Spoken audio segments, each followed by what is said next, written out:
여호수아 7장 1절부터 제가 읽겠습니다. 여호수아 7장 1절. 이스라엘 자손들이 온전히 바친 물건으로 말미암아 범죄하였으니 이는 유다 지파 세라의 증손 삽디의 손자 갈미의 아들 아간이 온전히 바친 물건을 가졌음이라. 여호와께서 이스라엘 자손들에게 진노하시니라. 여호수아가 여리고에서 사람을 베델 동쪽 벳아웬 곁에 있는 아이로 보내며 그들에게 말하여 이르되 올라가서 그 땅을 정탐하라 하매 그 사람들이 올라가서 아이를 정탐하고 여호수아에게로 돌아와 그에게 이르되 백성을 다 올라가게 하지 말고 2-3천 명만 올라가서 아이를 치게 하소서. 그들은 소수이니 모든 백성을 그리로 보내어 수고롭게 하지 마소서 하므로 백성 중 3,000명쯤 그리로 올라갔다가 아이 사람 앞에서 도망하니 아이 사람이 그들을 36명쯤 쳐 죽이고 성문 앞에서부터 스바림까지 쫓아가 내려가는 비탈에서 쳤으므로 백성의 마음이 녹아 물같이 된지라. 아이는 여리고성 맞은편에 있는 조그마한 마을입니다. 인구는 그때 당시 약 12,000명 정도 살고 있었다고 전해집니다. 여호수아는 그 아이성을 살펴보기 위해 몇 사람이 정탐꾼을 보냈습니다. 정탐꾼들이 와서 하는 보고는 다음과 같았습니다. 그들은 인구가 얼마 되지 않고 군인도 얼마 되지 않습니다. 그러니 모든 백성을 그리로 보내는 수고를 하지 않으시는 것이 좋겠습니다. 여러분, 이스라엘 백성들이 40년 동안 광야 생활을 끝내고 이제 가나안으로 들어가야 되는데 가나안으로 들어가기 위해서는 요단강이 가로막고 있습니다. 하나님께서 이스라엘 백성들을 요단강으로 건너게 하시기 위하여 요단강 강물을 막았습니다. 홍해 바다를 건너게 하실 때는 바다 양쪽 물을 갈라서 중간에 길을 냈지만은 강물을 가를 때는 밑에 내려가는 물을 막을 필요가 없습니다. 위에 나오는 물만 막으면은 자동으로 길이 열립니다. 그러니 흐르는 물이 역류해서 갑자기 옆에 벽을 이루게 되었습니다. 그래서 백성들이 그 요단강을 건넜습니다. 요단강을 건넌 이스라엘 백성들은 하나같이 하나님의 능력을 두 눈으로 똑똑히 봤습니다. 그리고 요단강을 건너자마자 나타난 것은 정말로 거대한 여리고 성이었습니다. 여리고 성을 건너야 무찔러야 가나안 땅에 들어가 가나안 땅을 차지하게 됩니다. 그런데 이 여리고 성은 거대한 성입니다. 그때도 역시 하나님의 능력을 백성들이 똑똑히 봤습니다. 하루에 한 바퀴씩 여리고 성을 돌아라.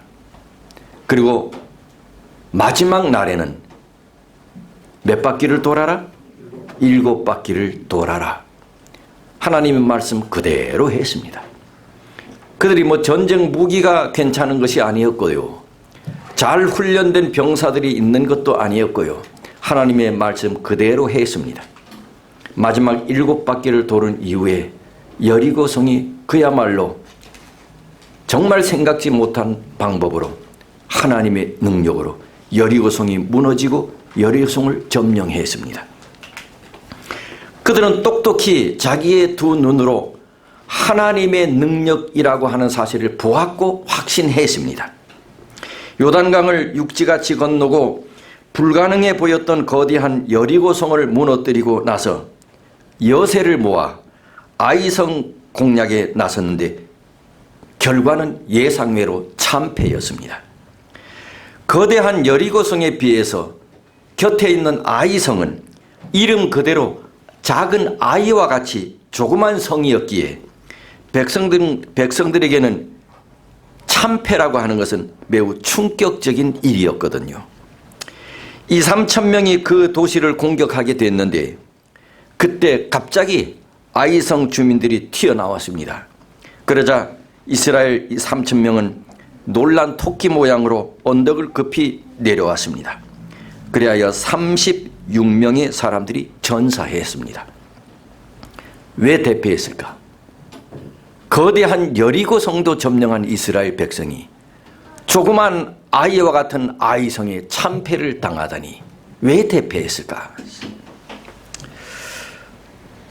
오늘 이 성경에 보니 아간 얘기가 나옵니다. 여리고 성을 점령한 전후부터 하나님께서는 이스라엘 백성들에게 강력하게 권고했습니다. 절대 탐욕을 먹지 말아라. 어떠한 물건도 너의 소유로 삼지 말아라. 아간은 요단강을 건너간 사람이었으므로 하나님의 능력을 똑똑히 보았고요. 강물이 말려 올라가는 것, 여리고성이 함락되는 것을 자기 눈으로 똑똑히 봤거든요. 자기도 그 요단강을 건넜거든요. 여리고성을 돈 이래도 아간도 같이 돌았거든요. 하나님의 강한 능력을 보았음에도 불구하고 아간은 탐심을 품고 은, 금, 신할산, 외투를 훔쳤습니다. 이 일 때문에 한 사람뿐만 아니라 온 회중이 어려움을 당하게 됐다 그랬습니다. 나는 이 아간의 죄 때문에 이스라엘 백성이 아이에게 참패당했다고 생각해 왔습니다. 그런데 꼭 그것만이 아니었습니다. 여러분, 선지자는 부조와 선지자 하곤 128종에 이렇게 말씀했습니다. 하나님께서 그들을 위하여 이루신 대승리는 어떤 승리지요? 여리고성 승리입니다. 대승리는 이스라엘 백성에게 자만심을 가지게 하였다.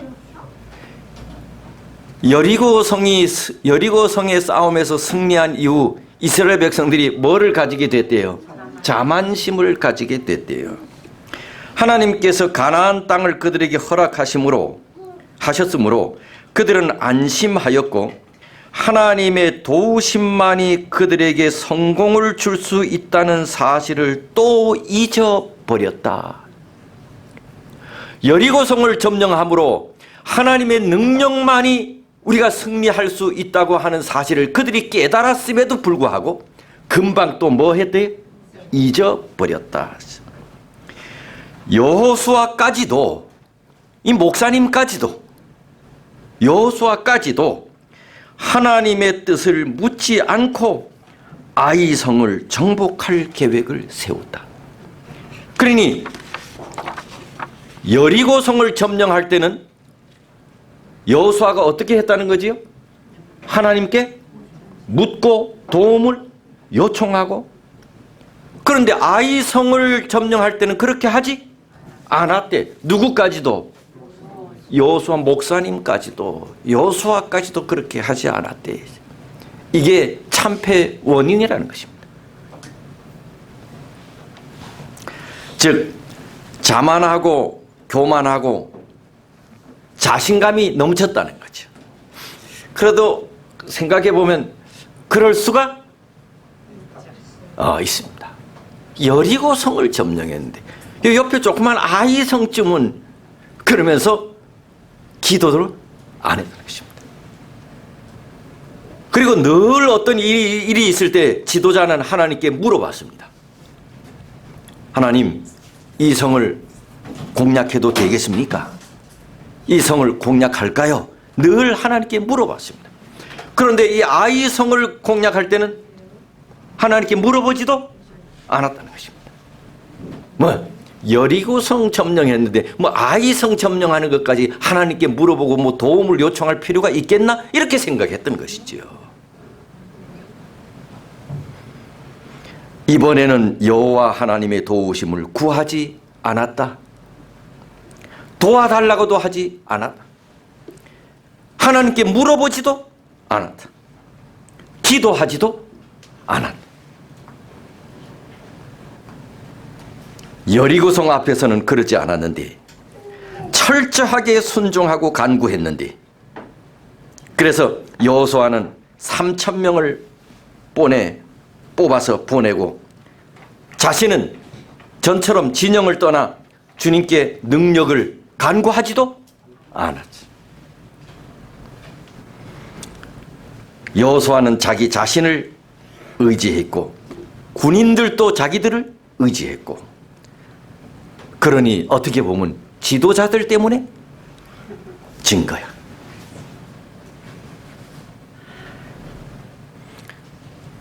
여러분, 그래도 아유 다행이다 이렇게 생각하면 안 돼. 우리가 매사에 주의해야 할 일은 우리 자신에게 영광과 신임을 돌리는 겁니다. 예컨대 하나님께서 나에게 큰 승리를 주셨다고 생각해 보십시다. 50명의 사람들을 주님께 인도했어. 요즘 50명 인도한 우리 교인들이 있나요? 50명을 하나님께서 나에게 주셨다고 생각해 봅시다. 이 개신교인들은 한 사람이 1년에 50명 인도하는 사람은 수두룩합니다. 참 놀라워요. 50명을 주셨다고 생각해 봅시다. 우리가 이제 말로는 누가 그 일을 이루셨다고 말해? 하나님께서 그 일을 이루셨다고 말합니다. 정말 그렇게 말합니다. 그러면서 사람들에게는 이 일을 알리기 위해서 50명의 사람들과 함께 사진을 찍습니다. 그리고 지남에 올립니다. 그리고 이 일이 전해지면 그 사람은 금방 스타가 되어서 사방에 불려다닙니다. 그리고 사람들에게 이걸 간증합니다.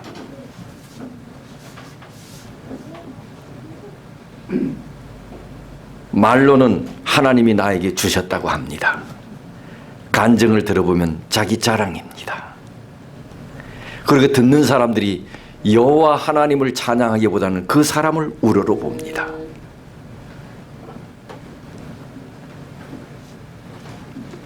매사에 주의해야 할 일은 내 자신에게 영광과 신임을 두는 것입니다. 여호수아가 패했습니다. 여호수아가 누굽니까? 모세의 후계자고 모세와 버금가는, 모세에게 버금가는 정말 영적인 훌륭한 지도자 아닙니까? 근데 오늘 선지자는 말하길 여호수아 때문에 졌다는 것입니다. 여호수아 지도하에 여리고성을 점령했습니다. 어떤 면에 여호수아 때문에 여리고를 점령했다고도 말할 수 있습니다. 그런데 여호수아 때문에 아이성에 참패했습니다. 지도자, 그리고 우리들 때문이에요. 자만한 것입니다.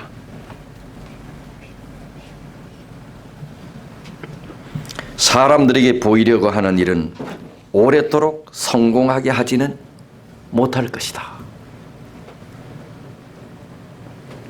사람들에게 보이려고 하는 일은 오랫도록 성공하게 하지는 못할 것이다. 우리는 큰 일이나 작은 일이나 늘 누구께 나가라는 거예요? 하나님께 나가라는 거예요. 내가 큰 일을 이루었어도 작은 일이 앞에 닥칠 때도 누구 앞에 나가라는 거예요? 하나님 앞에 나가 물어보고 간구하고 도움을 요청하라는 거지. 우리가 큰일 이루면 괜히 목이 뻣뻣해지잖아, 그죠? 아유, 목사님 장안동 교회 침대 조그만 교회가 30명 냈다며. 그러니 아이 뭐 그거 가지고 그래 이러면서 괜히 목이 뻣뻣해지잖아, 그죠? 예. 그러지 말라는 것입니다.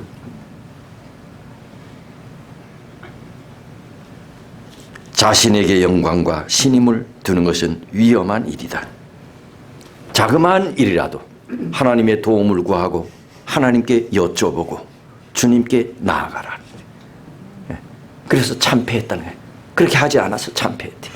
여리고성은 거대한 성인데도 그렇게 했기 때문에 승리했고, 아이성은 조그만 성인데도 참패한 이유는 그렇게 하지 않았기 때문에 참패했대.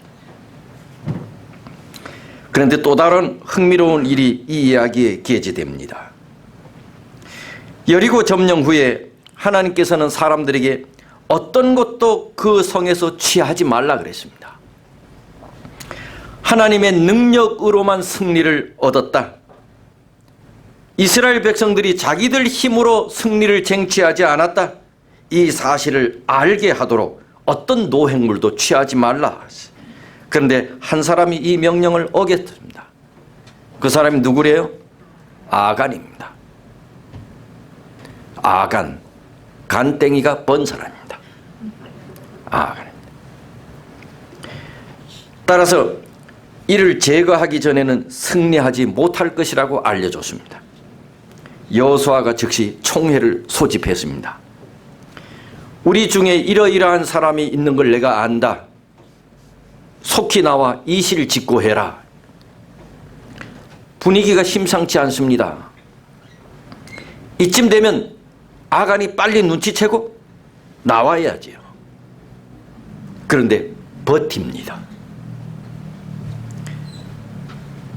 할 수 없이 하나님께서 개입하셔서 백성들이 제비를 뽑기 시작했습니다. 아간은 빨리 손들고 내가 문제라고 하나님 앞에 이쯤 되면 나와야 하는데 그래도 버팁니다.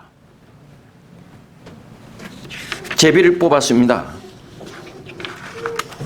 드디어 그 제비가 아간 개인은 아니지만 아간 족속이 뽑혔습니다. 아간 족속이 뽑히면 이제 점점 좁혀지잖아요. 그럼 아야, 우리 족속이 뽑혔구나 하면 얼른 나와서 이실 짓고 해야 되는데 끝까지 버팁니다. 다시 제비를 뽑았습니다. 이번에는 아간 족속 가운데 아간 가족이 뽑혔습니다. 그러면 이쯤 되면 이제 완전히 좁혀졌잖아. 볼 것도 없잖아요. 그러면 이쯤 되면 여러분은 어떻게 합니까? 이제는 나와야지. 이제는 나와서 내가 죽을 죄를 졌다고 이실직고를 해야 되는데 아간은 지금도 버팁니다. 참 배짱 좋습니다. 이와 같은 배짱이 있으니 하나님께서 하지 말라는 것도 했겠지. 아간은 침묵을 지키고 모른 척 했습니다. 가론 유다처럼 말입니다. 하나님께 반역하는 일에 대해서 전혀 얼굴색이 변하지도 않았습니다. 바로 이 태도가 악인과 의인의 차이입니다. 여러분, 의로운 사람도 때로는 악을 행합니까? 행하지요. 의로운 사람도 죄를 짓습니다. 그런데 악인도 죄를 짓고 의인들도 죄를 짓습니다. 그런데 의로운 사람은 죄를 짓고 난 다음에 고개를 숙이고 회개할 줄 압니다. 의인이 죄를 안 짓는 게 아닙니다. 의인도 죄를 짓습니다. 그런데 고개를 숙이고 회개할 줄 압니다. 그런데 악인은 죄를 짓고도 하나님을 향하여 아무렇지도 않게 생각합니다. 이게 의인과 악인의 차이입니다. 의인도 죄를 짓습니다.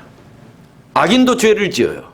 그런데 의인은 죄를 짓고 나서는 고개를 숙이고 뭐 한다고요? 회개할 줄 압니다. 그런데 악인은 악한 일을 하고서도 하나님을 향해 아무렇지도 않게 생각합니다. 마침내 제비가 아간을 뽑았습니다.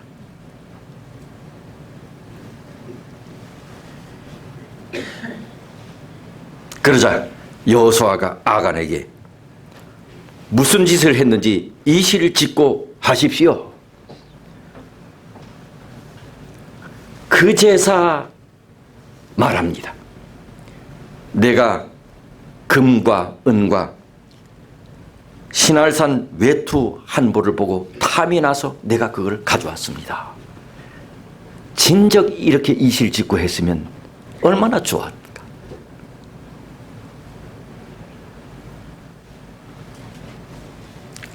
아간은 탐욕의 죄를 범했습니다. 9째 계명입니다. 부조와 선지자 하군 95쪽에는 하나님께서는 탐욕을 우상숭배라고 선언하신다. 네, 그런 말씀이 있습니다.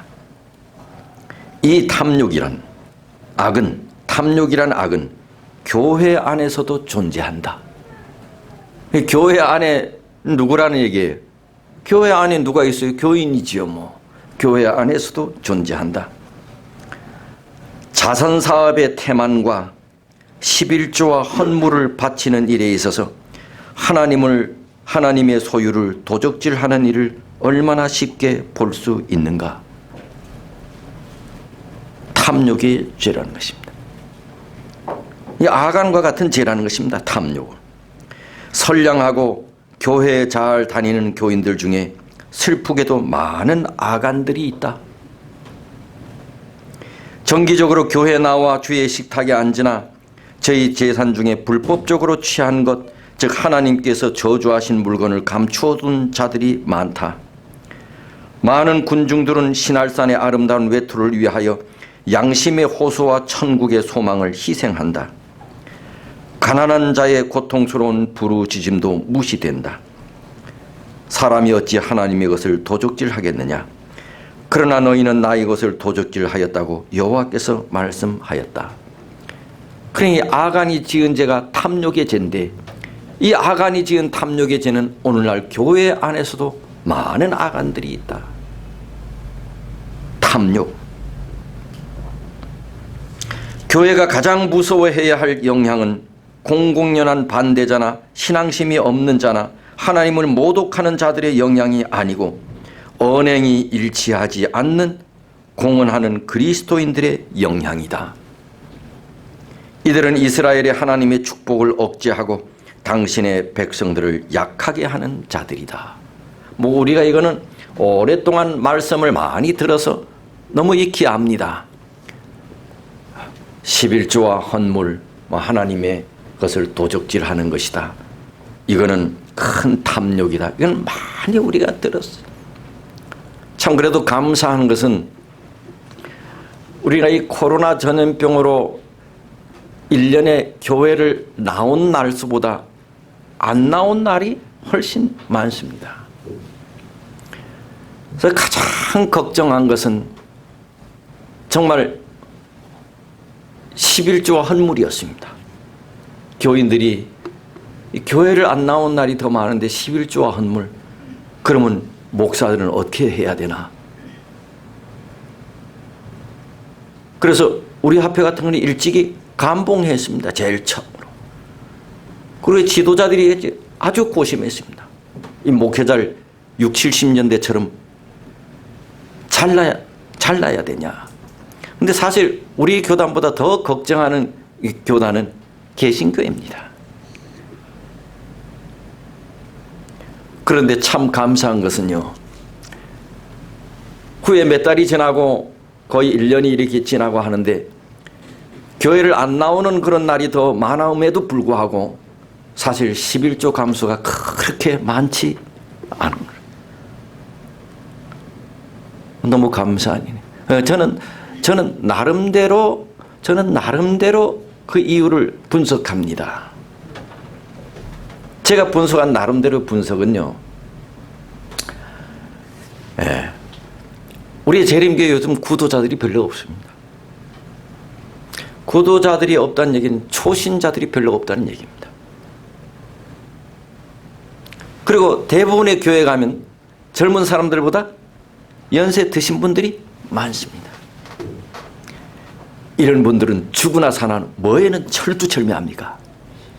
11조 안식일은 철두철미합니다. 뭐 코로나 아니라 코로나 할아버지라도 이들은 11조 안 되면 죽는 줄 압니다. 우리 재림교회 오래 다니신 분들은 11조 안식일은 뭐예요? 그건 목숨을 거는 것입니다.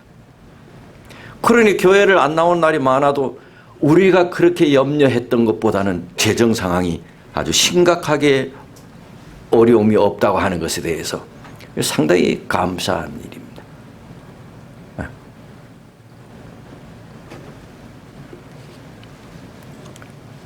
그럼에도 불구하고 선지자는 이런 탐욕이 오늘날 교회 안에도 존재한다. 우리가 꼭 기억해야 할 것은 많은 교회들이 습관화돼서 이렇게 하는데요. 우리가 헌금을 내잖아요. 11조를 내든 우리가 뭐 월정 헌금을 내든 교회 헌금을 내든 헌금을 내기 전까지는 이 돈이 내 돈이었습니다.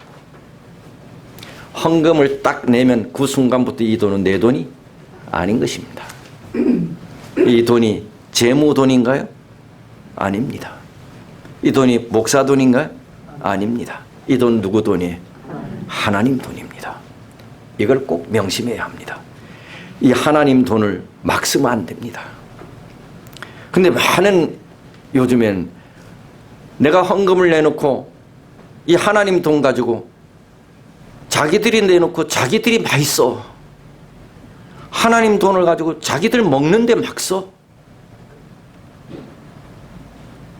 하나님 돈을 가지고. 그럼 내지 말지. 내기 전에는 내 돈이지만 내고 난 다음에는 이건 내 돈이 아니야. 하나님 돈이야. 하나님 돈을 가지고 내가 내놓고 나를 위하여 많이 써, 교인들이. 큰일 날 일입니다. 그러면 안 됩니다. 하나님의 돈은 하나님을 위해 써야 합니다.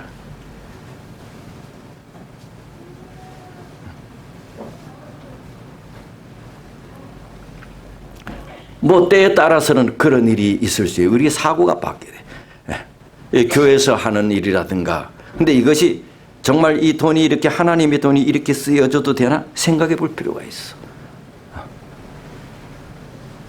어디 두루루 가서 이렇게 막 먹는데 아예 목사님 이거 교회 돈으로 합시다. 죽을 일입니다. 이 교회 돈이 마침 내 돈이냐? 이 교회 돈이라 한 얘기 누구 돈인데요? 내 점심 먹으면서 하나님 내주세요. 하나님 돈으로 합시다. 내가 먹으면 내 돈 내야지 왜 하나님 돈 쓰냐고.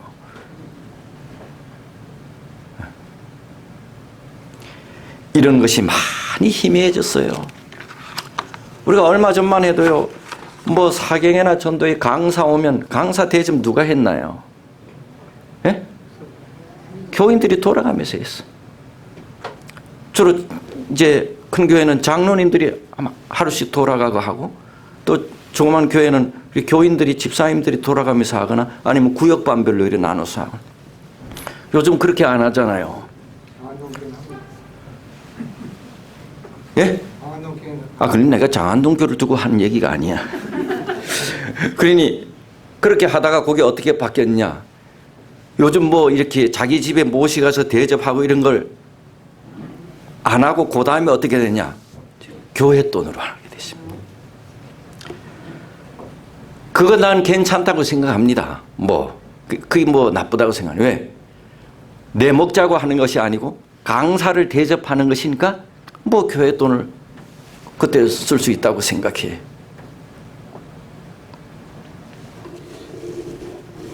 아니. 제가 잘못했습니다. 두 번째는 어떻게 넘어갔냐. 집에서 식사를 안 하고 모시지 않고 그 다음에 식비를 돈을 줍니다. 돈을. 구역반별로 아니면 장로들이 돈을 주고 목사님 좀 대접하세요. 그래서 목사님이 몇 분들하고 대접합니다. 그 다음에 어떤 일이 있냐. 요즘은 대부분 다 뭔가 교회 돈을 쓰는 것입니다. 제가 한 교회에 있는데 몇 년을 근무했어. 근데 잘 이렇게 했어, 매해. 근데 어느 한 해 이제 이 사경예철이 와서 이제 강사 대접을 하는데 식사를 어떻게 하겠습니까? 했는데 갑자기 한 장로님이 교회 돈으로 합시다. 그래서 제가 그거 안 된다 그랬어요. 왜 그렇게 하냐. 그랬더니 하는 얘기가 목사님 너무 모르시네요. 요즘 서울 시내 많은 교회들이 대부분 다 그렇게 합니다. 그래서 내가 알았어. 아, 요즘 하는 교회들이 그렇게 하나? 그래서 만나는 몇몇 목사한테 물어봤더니 그렇게 안 돼. 야.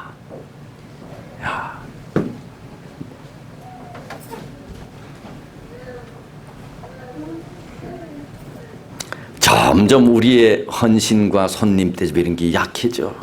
툭하면 교회 돈으로 하네. 교회 돈이 내가 할 건 내 돈으로 해야지 왜 교회 돈으로 해? 아니 내가 할 걸 왜 하나님 돈으로 하자고 하냐고. 안 되잖아. 그건. 탐욕이 되지. 교회가 아주 무서워해야 할 것 가운데 하나가 탐욕이 돼.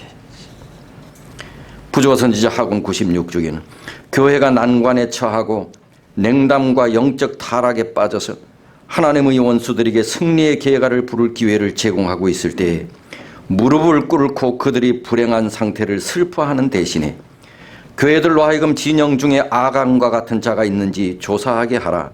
각 사람은 겸비하고 마음을 살펴 하나님의 임재를 막는 감추인 죄를 찾아내도록 노력하라.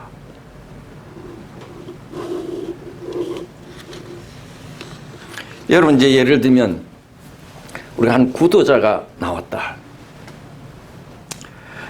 이게 우리의 사고가 좀 많이 바뀌어졌습니다. 옛날에는 우리 재림교회가 어떻게 했느냐. 구도자가 우리 교회에 나왔습니다. 그럼 구도자가 이제 몇 개월 있다가 성경 공부도 하고 그러다가 침례를 받잖아요. 그럼 침례를 받으면 침례 선물로 보통 교회에서 뭐 합니까? 선물 줍니다. 무슨 선물 줘요? 성경 선물 줍니다. 성경 선물 줘. 그런데 그때도 개신교회는 구도자가 딱 나오면 그 사람에게 뭐합니까? 성경을 줍니다. 어느 교회 방법이 훨씬 더 낫습니까? 장로님, 어느 교회 방법이 훨씬 낫습니까? 우리 재무집사님, 그 성경을 사주는 돈은 교회 돈입니다. 어느 것이 낫지요? 생각해 보세요. 예? 나오면 주는 게 100배 낫습니다. 그래서 개신교회 한 번 이렇게 한두 번 간 사람들 집에 가면 성경이 있습니다. 우리는 기다렸다가 저 사람이 침례 안 받으면 성경 안 줘. 기다렸다 침례 받으면 줘. 영혼을 구원하기 위하여 교회 돈을 써야 하는 것이거든요. 이제는요, 우리 안식일교회도 변했어요. 침례 받기 전에 그 사람이 구도자로 교회 나오면 성경 먼저 사줍니다. 돈은 이런 데 쓰는 것입니다. 그런 구도자에게 돈 성경 아니라 성경 몇십 권을 사줘도 되는 것입니다. 그런 돈은. 그런 돈은요.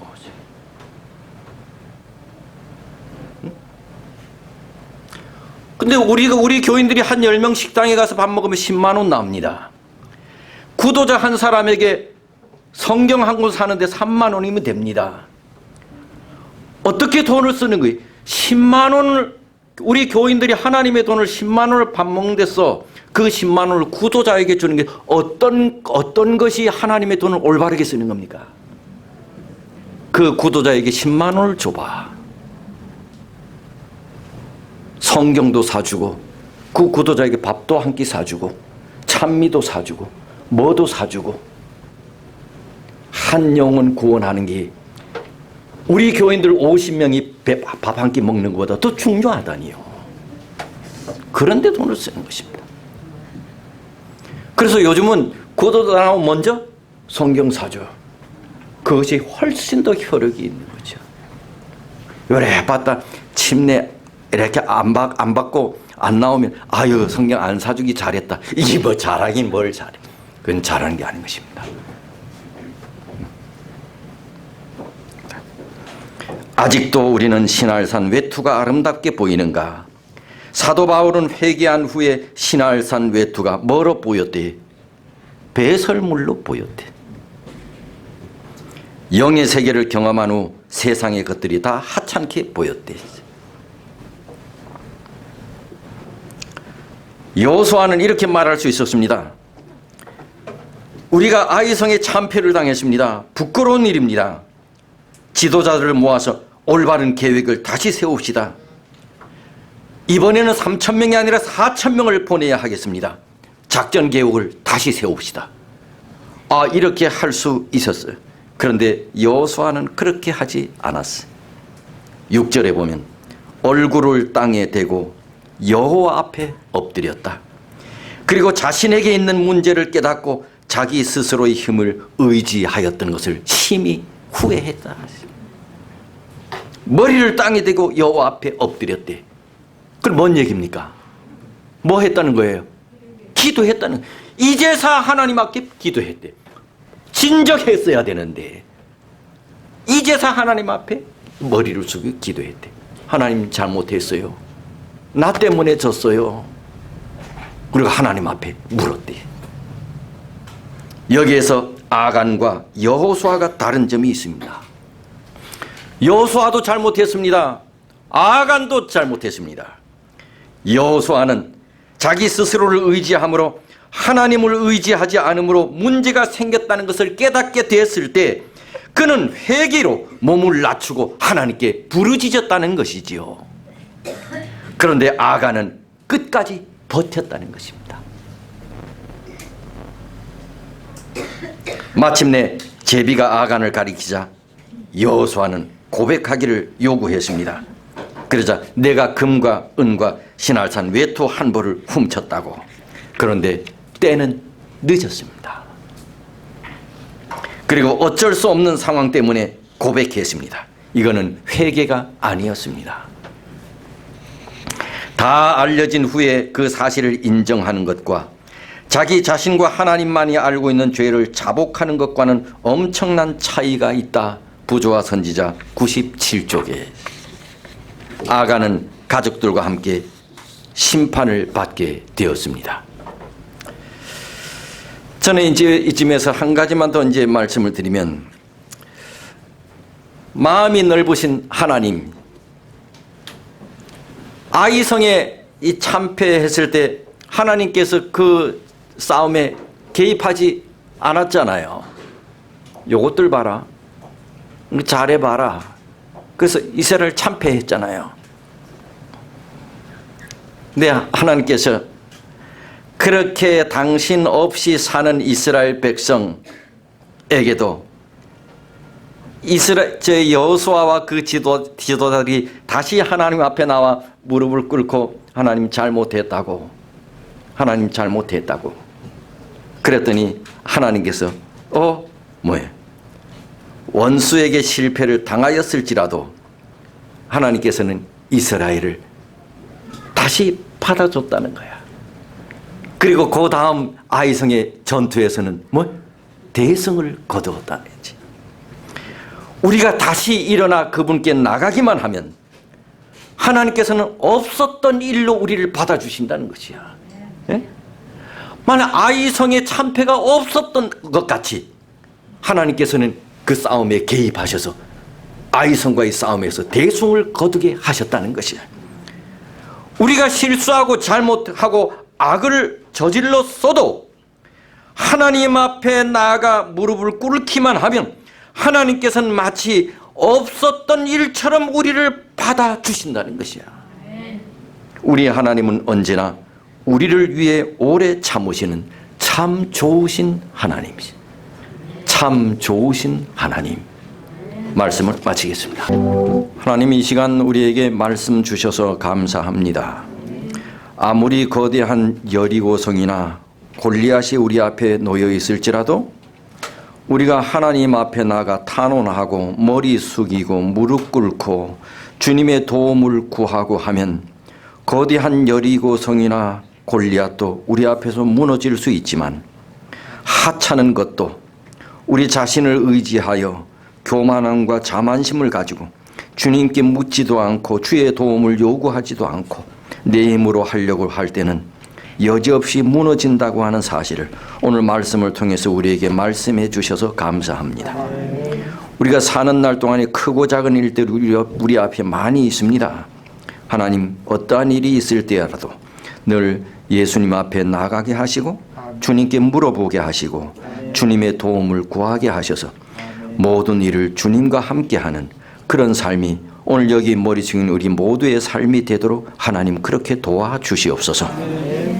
이제는 우리 하늘 아버지의 사랑과 우리 예수 그리스도의 크신 은혜, 성령의 감화 감동하심이 여기 머리 숙인 우리 모든 교우들, 또 여기에 참여하지는 못했지만 또 병 때문에 가정에서 짧은 시간이나마 하늘을 우러러보는 우리 모든 장한 교우들 위해 하나님 다음 한 주간 동안도 충만히 역사하시기를 예수님의 이름으로 간절히 축원하옵나이다. 아멘.